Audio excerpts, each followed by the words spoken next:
This channel does not promote any violent, harmful, or illegal activities. All content provided by this channel is meant for an education purpose only. বিজেপির একটাই সচিন তেন্ডুলকার, সে নয় বোঝা গেল। মানে সংগঠন যেমনই হোক, ওই নরেন্দ্র মোদীর কাঁধে ভর করেই যে মোটামুটি সুকান্ত মজুমদাররা বাংলায় কাজ হাসিলের কথা ভেবে রেখেছেন, সেটা নয় বুঝতেই পারলাম। কিন্তু জয়রাম রমেশের কি হলো বলুন তো? এতদিন বলছিলেন মমতা বন্দ্যোপাধ্যায় জোটের অন্যতম শক্তি, তার সঙ্গে নিয়মিত কথা বলছেন কংগ্রেস সভাপতি মল্লিকার্জুন খাড়গে। আর আজ মমতা বন্দ্যোপাধ্যায়ের কথা শোনার পরেই কি নিজের অবস্থান থেকে একটু সরে দাঁড়ালেন তিনি? অবশ্য একটু অন্যরকম বলছিলেন, জাস্ট একদিন দুদিন শুরু করেছেন আর কি। রমেশ আজ বলেছেন কথাটা খুব ইন্টারেস্টিং, খেয়াল করে দেখবেন। রমেশ পরিষ্কার করে বলেছেন যে এরকমভাবে আলাদা আলাদা করে একা লড়বো, এটা ঘোষণা করার কি দরকার? জোট সঙ্গীত জোটবদ্ধভাবে আমরা ঘোষণা করে দিতে পারি জোটে আছি, কিন্তু ভোটে নেই। ভোটে আমরা সব আলাদা আলাদা করেই লড়বো। আচ্ছা, এইটা শুনে কোথাও গিয়ে আমার মনে হচ্ছিল জানেন তো, সম্প্রতি এই মানে টোনটা এটা ভাইরাল হচ্ছে। চারপাশে দেখুন তাকিয়ে, যখন কিছু একটা ঘটে না দেখবেন সেটাই পরপর ঘটতে থাকে, আমরাও সেই খবরগুলো আপনাদের শোনাতে থাকি। ফলে আপনাদের একটা সময় বোর্ড লেগে যায়, কিন্তু বোর্ড লাগলে কি হয় সেটাও দেখছি ভাইরাল হচ্ছে। মানে এই ধরুন সহ্যের যে একটা সীমা আছে, এটাই হয়তো জয়রাম রমেশও বোঝাতে চেয়েছেন, কিন্তু গোটা কথাটার মধ্যে কীরকম একটা ওই এনাফ ইজ এনাফ এরকম একটা টোন পাচ্ছেন না? এই রকমই কিছুদিন আগে একজন বিচারপতির মুখেও আমরা শুনেছি আর কি। খুব মজা।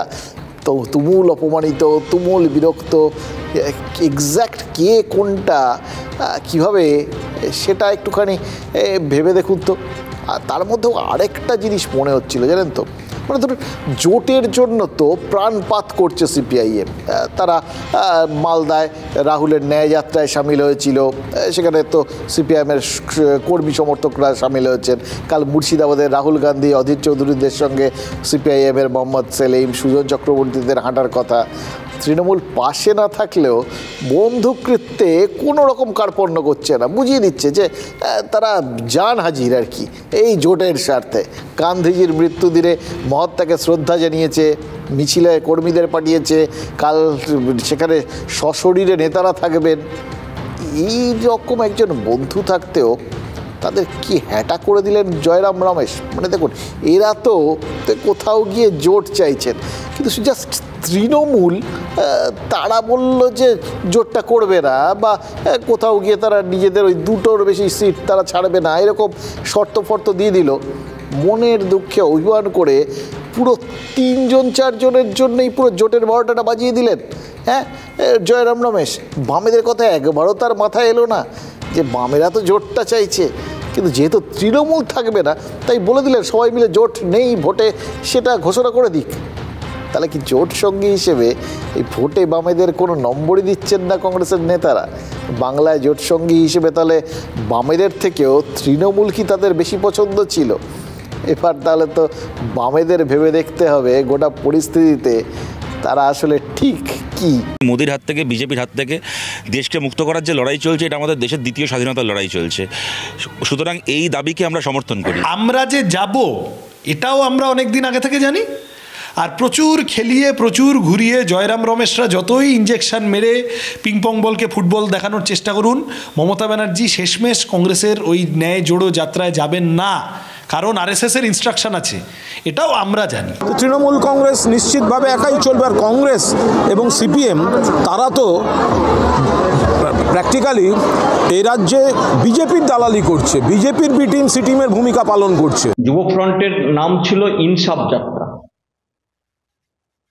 এবং এটা ন্যায় যাত্রা। ভাষা আলাদা হতে পারে, কিন্তু উদ্দেশ্য হচ্ছে এক।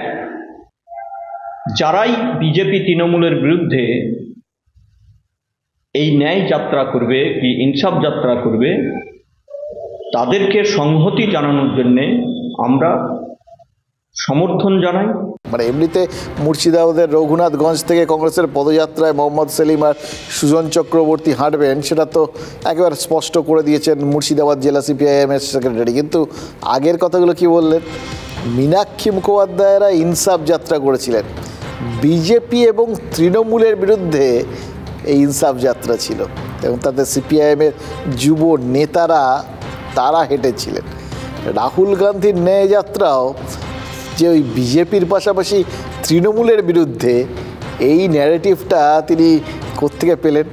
এটা কি তাকে কেউ বুঝিয়েছে, নাকি তিনি নিজেই অত্যন্ত কুশলী একটা চাল দিয়ে অন্তত নিজেদের ভিড়টা বা নিজেদের এই ন্যায়যাত্রার শক্তিটা রাহুল গান্ধীকে নিয়ে এসে ওই গেস্ট অ্যাপিয়ারেন্স করিয়ে নিলেন আর কি, একটু জোরদার হলো, এরকম ব্যাপার করার চেষ্টা করলেন কি? আর এটাও বুঝিয়ে দেওয়ার চেষ্টা করলেন কি আসলে কংগ্রেসও প্রথম থেকেই তৃণমূলের বিরুদ্ধে। জামির মোল্লারা কি কংগ্রেসের সঙ্গে তৃণমূলের যাবতীয় বোঝাপড়াটা এই ফাঁকে ঘেঁটে দিতে চাইছেন, এবং পাশাপাশি তাদের থেকে যতটুকুনি পাওয়া যায়, জোটে যে আর কোনো ফল হবে না সেটা তাদের বোধহয় মনে হয়েছে, ভোটে যে তাদের সঙ্গে থাকবেন না সেটাও কোথাও গিয়ে জয়রাম রমেশের বক্তব্য থেকে পরিষ্কার হয়ে যাচ্ছে। ফলে একটাই জিনিস হতে পারে, আপাতত ভাবের ঘরে চুরি করা আর কি, নিজেদের যেটুকুনি আসে।